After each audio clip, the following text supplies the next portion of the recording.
Our enemies have arrived.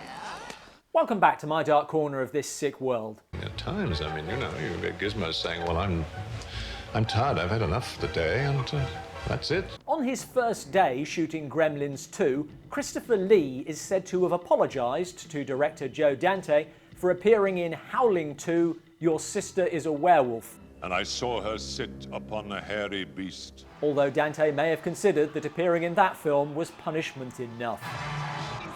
Also known by the subtitles Bark at the Moon and Stirba, Werewolf Bitch, Howling 2 does fall short of Dante's original. The acting is dire. I know you're there, my little beauty, and I've got something for you. With the exception of Lee, but not even he can save this dialogue. We meet again. For the last time. The editing is scattershot, with shots inserted suddenly from other scenes. Ben, where are you going? Jesus Christ. And it's super trashy. Does she please you? Let me just check. Yep, they seem to be in order. There is a lot of nudity, but Sybil Danning, playing lead werewolf Stirba, insisted that she would only do one topless shot. Which is repeated 17 times during the closing credits.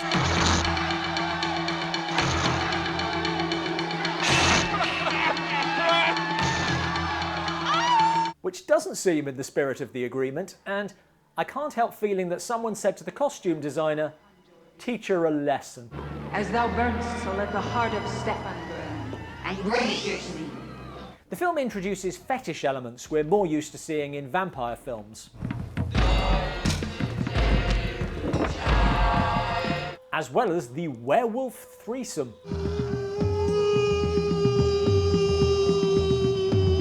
Disappointingly not doggy style, but bad though all this is, I don't think any of it precludes an enjoyably daft horror film.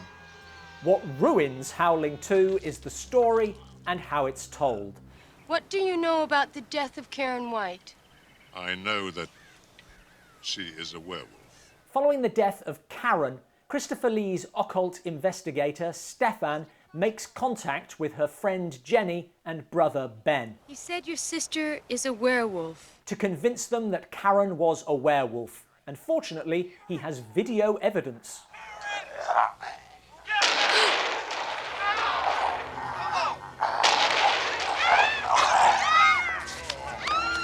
Thank goodness someone in the newsroom had a gun. Which is why she had herself killed.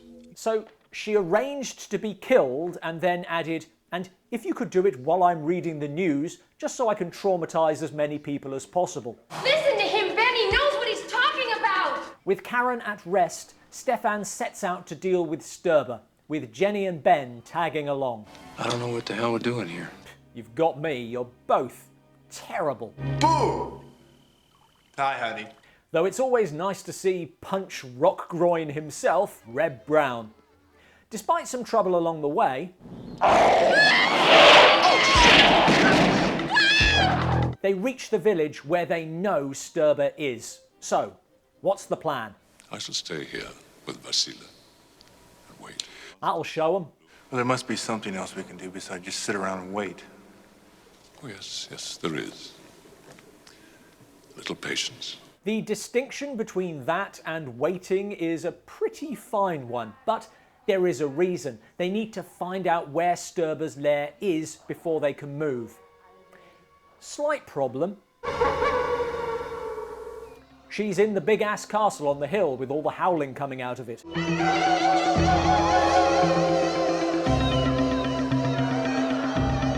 I strongly feel that's the first place you would look, and while they're waiting, Stirba can be executing her plan to kill Stefan.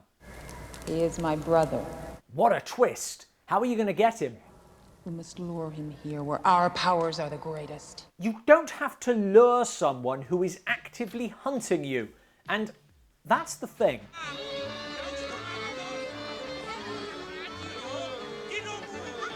Is that the woman we are looking for?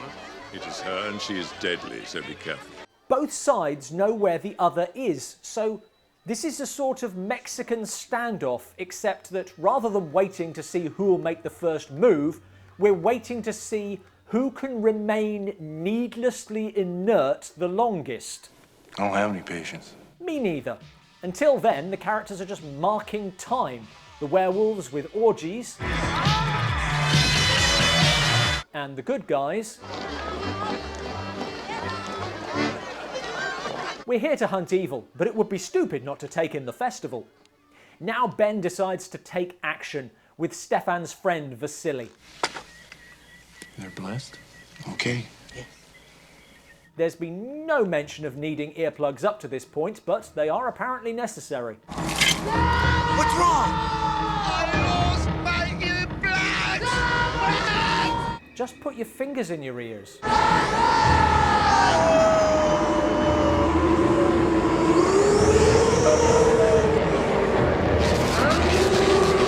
Oh yeah, werewolves can do magic. And between that and the vampire stuff, Drive a stake through a werewolf's heart. this sometimes feels like a film made by someone who would rather be making anything other than a werewolf movie.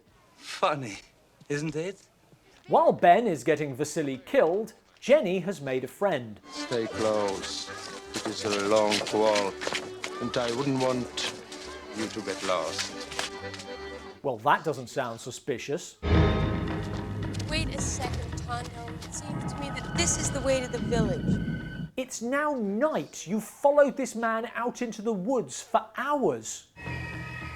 I want to make love to you.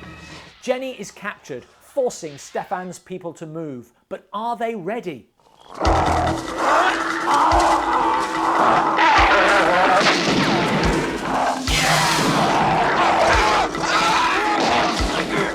Yes, clearly. No idea what they were waiting for. Exorcizote immundissime spiritu! Ben saves Jenny.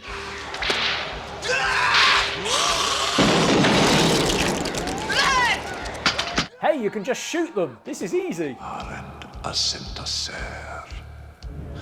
Bound. Stefan faces down his sister. Stefan, you never could resist me. Just throw a little incest into the mix. It's never too late in a movie to introduce random ideas that you've foreshadowed in no way. Let us take our fill of love. In the name of God. This was never going to be a great movie, but it could have been a fun one. Let me kill him! Instead, it's just a mess. Thanks for watching. For more Christopher Lee reviews, click here. Lee's politeness in apologising to Dante is admirable. What other actors owe us all an apology for their choice of film? Let us know in the comments below. Let's go.